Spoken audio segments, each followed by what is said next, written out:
โอ้สบายดีตอนแรงทุกคนเลยวันนี้ฝนตกนครหลวงเวียงจันทร์ตอนแรงโอ้ผมได้ไปถ่ายคลิปเลยนี่ตอนแรงนี้เรียบต่อเนาะนี่มาเบิ่งทางนี้ทุกคนเทพพออุโมงค์บัดฝนตาฝนตกเด้อจ้ะนครหลวงเวียงจันทร์เฮาวันนี้จึบเลยฝนตกดูนั่นเขตแคมป์ของมันไม่เฮาอยู่ในโรงแรมคนจีนที่เขตจังเกี้ยงหรอกอยู่ประมาณชั้น5ของเขาไทยนี่ทางนั้นมีตึกเขาเจ้ากำลังก่อสร้างฝนตกเดี๋ยวเขาจะเอาอันนั้นขึ้นมาให้ทุกท่านได้เบิ่งเนาะเส้นทางอยู่ในเขตตัวเมืองพุ่นแหละอยู่ทางนั้นพุ่นแหละเพิ่นมีการเริ่มปฏิบัติแล้วเนาะวันที่28ไปเนาะทิศทางของรถนะทุกคนเพิ่นเปลี่ยนทิศทางของรถเก่าเส้นทางนะเดี๋ยวเขาจะเอารายละเอียดขึ้นมาให้ทุกท่านได้เบิ่งค้างอยู่ในหน้าจอเนาะเพื่อเป็นการบอกให้บรรดาท่านผู้ชมผู้ที่ติดตามเราเนาะบางท่านเพิ่นก็รอรับชมอยู่นะว่าเขาจะอัปเดตเมื่อใดมันอย่างประมาณนี้เนาะเขาก็เคยเว้าอยู่ในคลิปผ่านๆมาเรื่อยๆว่าเขาจะอัปเดตเนาะเพิ่นเปิดเปลี่ยนแปลงแบบใดนะในการสัญจรเนาะเก้าเส้นทางในเขตตัวเมืองนครหลวงจันทร์ในเขตตัวเมืองเนาะเก้าเส้นทางในใจกลางนครหลวงเวียงจันทร์เพิ่นมีทางเปลี่ยนทิศเนาะเปลี่ยนทิศทางบางเลนแต่ก่อนท่านเอาไปได้แต่ล่องขึ้นล่องลงอย่างเดียวแต่ต่อไปมันจะส่วนเลนได้มันอย่างประมาณนี้นะเดี๋ยวเอารายละเอียดขึ้นมาให้ท่านได้เบิ่งตามมันที่เราเอาขึ้นมาฮะหลายท่านก็จะงงได้ทำอิฐนะแต่ว่าโดนไปพุ่นดอกจึงหูเนาะมีแต่เราพยายามสังเกตเบิ่งป้ายการสัญจรเนาะทุกคนเราปฏิบัติตามป้ายกฎระเบียบการสัญจรนั้นแล้วก็โอเคละนี่บรรยากาศฝนตกเดี๋ยวเราเข้าชมวิดีโอตัวเส้นทางที่เพิ่นจะปรับเปลี่ยนเนาะเลยถ่ายให้ทุกคนได้เบิ่ง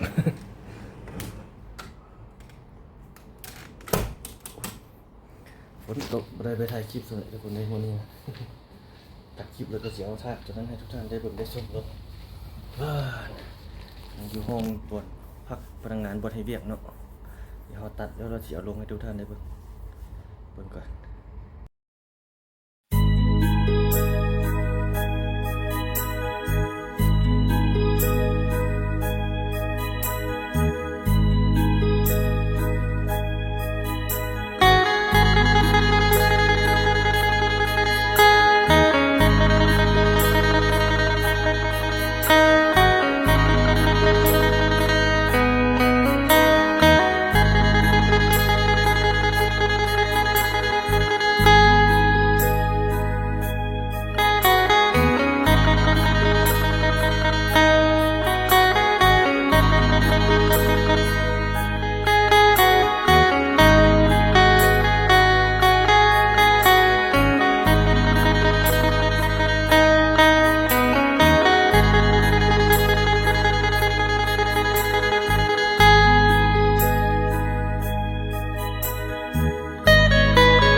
เอาไปห้ามแขกตัวทุกคนตอนนี้เมื่อกี้เราขึ้นไปเป็นภาพมุมสูงฮะเนาะแล้วก็อัปเดตข่าวให้ทุกท่านได้เบิ่งฮะนี่ลงมาสั้นลงแล้วก็ไปห้ามแขกวันนี้โอ้รถติดได้นี่นะโอ้สายนี่ตกนะสายเคเบิลโอ้โหรถติดนี่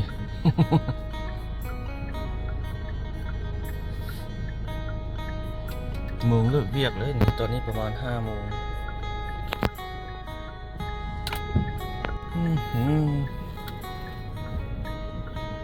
รถ โอ้ล่ะเป็นสายเลย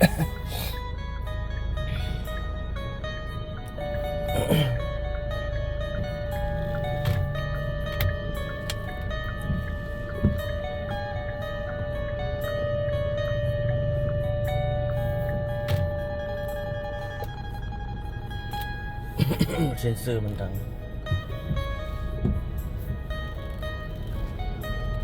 โอ้ไหลน้ำแรงมาเร็วรถติด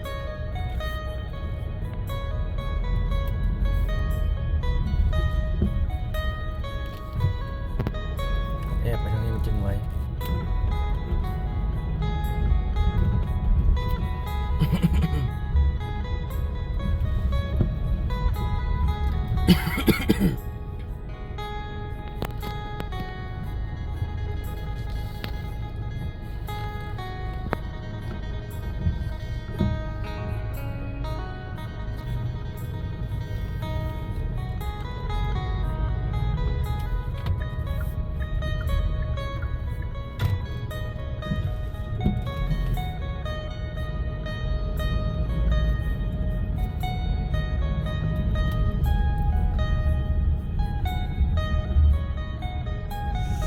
โอ้โหวันนี้เจอรถกินข้าว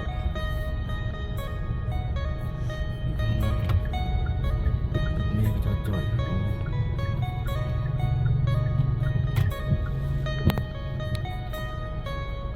ฝนตกคนนี้ฝนตกพายุเข้าเวียงจันทร์เดือน2กับฝนตกนะเดือน2โลกเป็นเดือน3ลาวห่างเดียวประมาณ15 มื้อเนาะเดือนลาวกับเดือนสากลเนาะลงรถ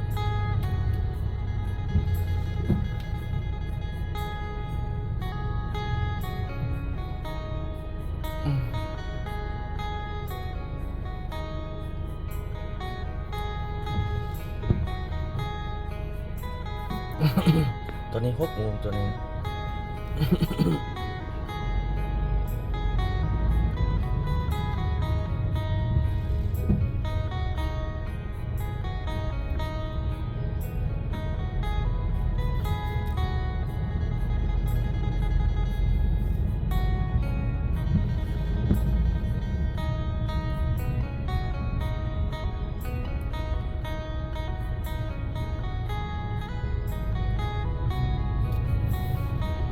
ฝนตกใส่ใบหญ้าใบนี่โอ้เฮ็ดให้อันนั้นแหละเฮ็ดให้เขียวงามขึ้นมาคืนแหละต้นจำปกจำปานี่ต้นจำปานี่มันต้นดอกไม้ประจำชาติของลาวเฮาเป็นดอกไม้ประจำชาติแต่ละประเทศจะมีดอกไม้ประจำชาติของตนเองเนาะเฮาเห็นอยู่ในบรรดาประเทศอาเซียนนี่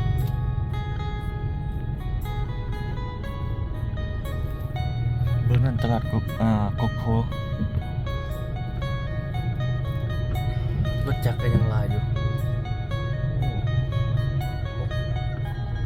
โอ้โมงไปแล้วรถยังหลายอยู่มานี่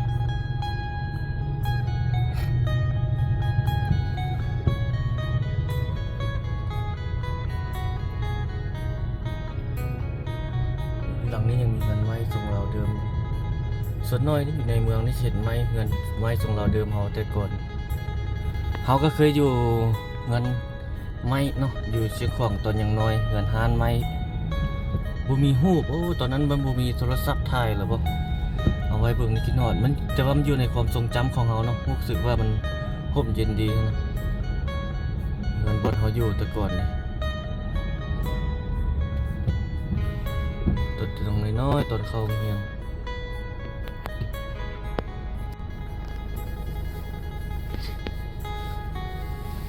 ทางนั้นห้างก็เจ้าปิดอยู่แบบยังเล่นบางห้างก็ยังบ่ปิดเลยห้างข้าวปอกข้าวเปียกอย่างโอ้รถอันนี้รถโง่รถฉุกเฉินนั่นน่ะทางนั้นมีห้างมีอย่างไรข้าวเปียกไก่ลาดอิน2โอ้สา2มื้อหน้ามาลองแต่ตอนนี้เขาจะปิดแล้วตอนนี้ก็จะไปออกมาไปบ่ได้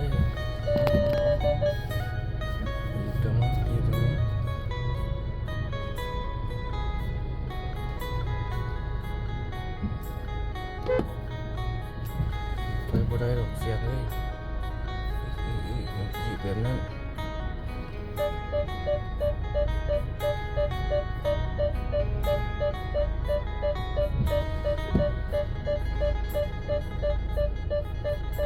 เจออีกอยู่ข้างอีมาเลยโอ้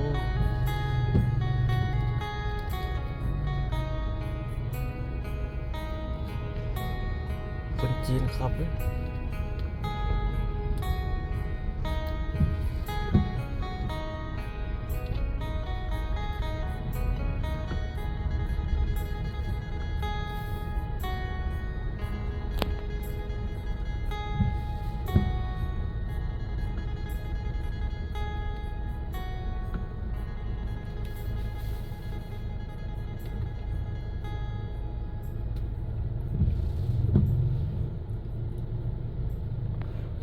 ทางลงก็จะเวี่ยงไป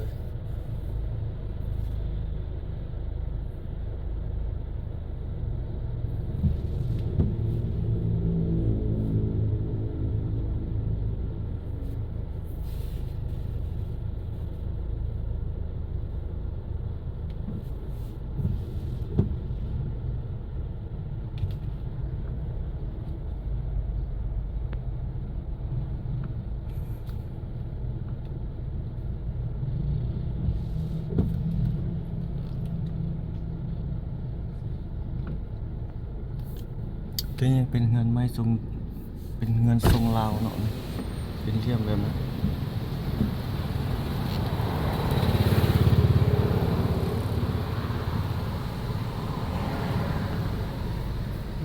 รถอะไรทั้งหลังกระติกนี่บ่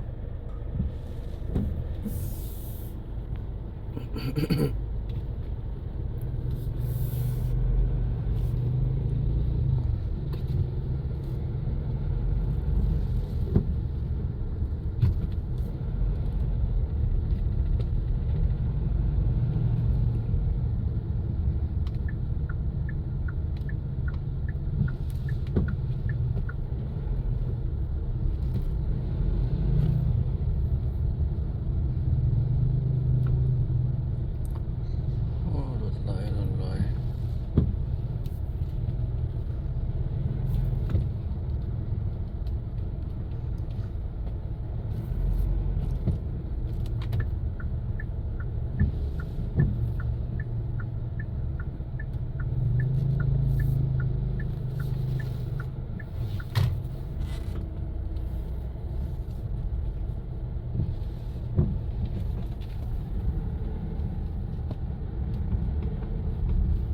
เสาไฟยังทางยังบ่หุ่งเนาะ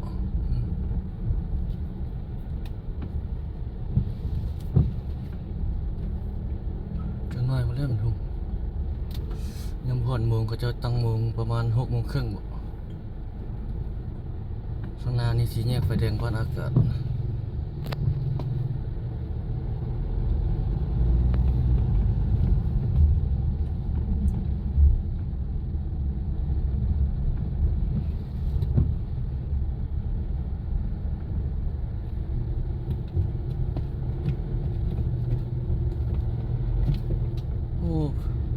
ไฟบ่เวทเลยไฟแดงก็ได้ไฟเขียวก็ได้ยังต่อกลเดียวอยู่หั่น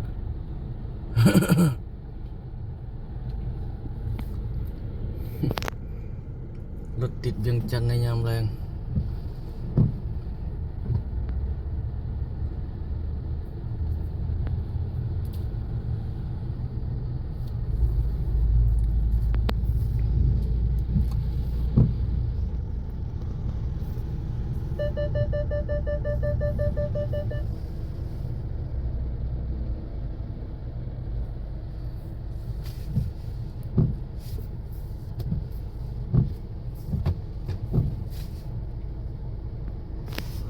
โอ้โห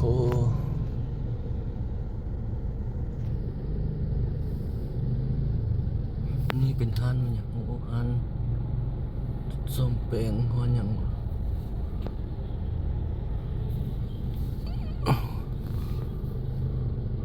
เบื้องนั้นเอารถออกมาเป็นถนนอาเซียนที่2เบื้องรถออกมา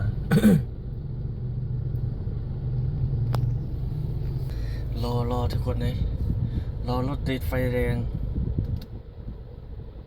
รถติดนำติดไฟแดงนำผู้ใดสัญจรไปมาแถวนี้ก็น่าจะฮู้เนาะหลายจุดนครหลวงวิจันทร์เฮาเนาะรถไหลขึ้นตลอดเรื่อยๆถือว่าดี เออมีทุกเงินละคันเนาะเฮาก็อยากมีนะเพิ่นแต่ตอนนี้ยังบ่มีเทื่อ สิบเลข400 ล้านน้ำเขาเด้นะจักเทื่อ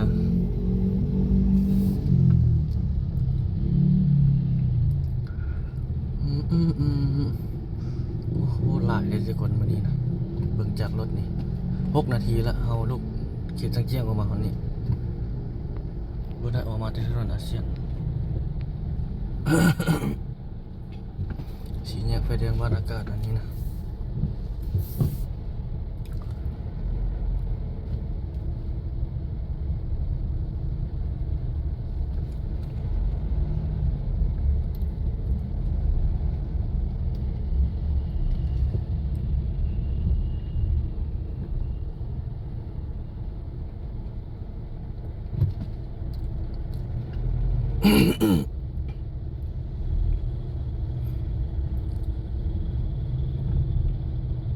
3 เลนเต็มเลยรถใหญ่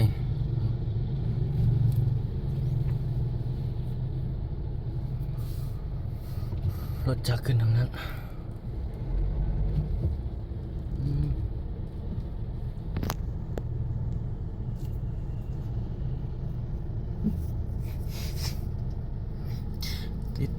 ติดเลย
ทางหน้าโรงแรมที่สูงๆนั่นก็ได้ S4 ปัตไตแอร์พอร์ต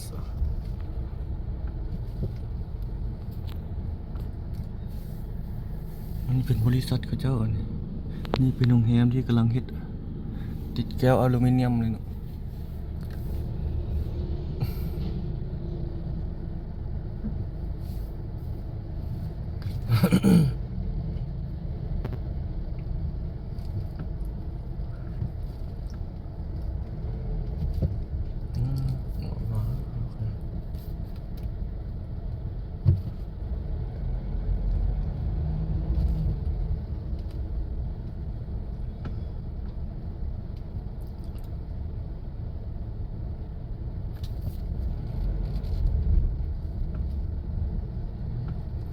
ตัวนี้ตัวเบื้องนั้นเขาเจ้าคนจีนมาเปิดอยู่ด้วยเขาเจ้าขายมันยังนี่ตัวนั้นใส่หมักเบงจีนเป็นห้านขายเครื่องพวกห้านอาหาร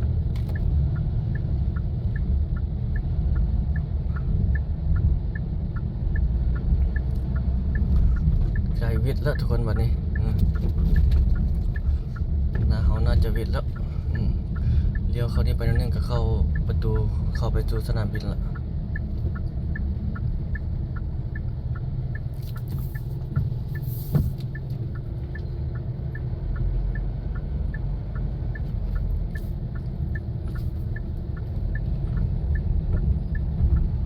เดี๋ยววันนี้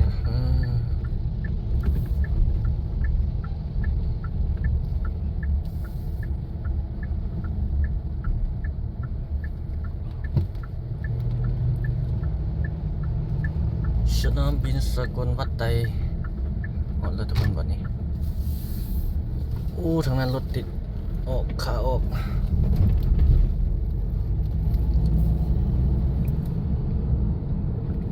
นี่ทุกคนล่าสุดฝนตกบรรยากาศมื้อฝนตก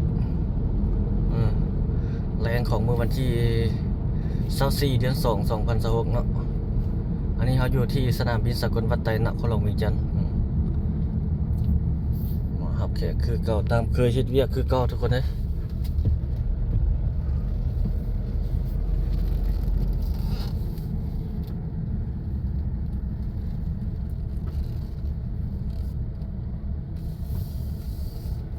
ป้ายโฆษณานี่วนวางก็ยังมีเด้มีกำหนดได้ป้ายโฆษณานี่หมดกำหนดแล้วมันจะฮือออกแล้วก็ใส่ใหม่บริษัทใหม่มาโฆษณาต่อหรือว่าท่านใดจากบริษัทใดแบรนด์ใดจากโฆษณาต่อก็ใส่ต่อเนาะจ้างต่อจอดนี่โทรหาลูกค้าก่อนขอเจ้าหอดก่อนโอ้ยืนตรงนี้เถอะแขกเขาจะใส่เนาะ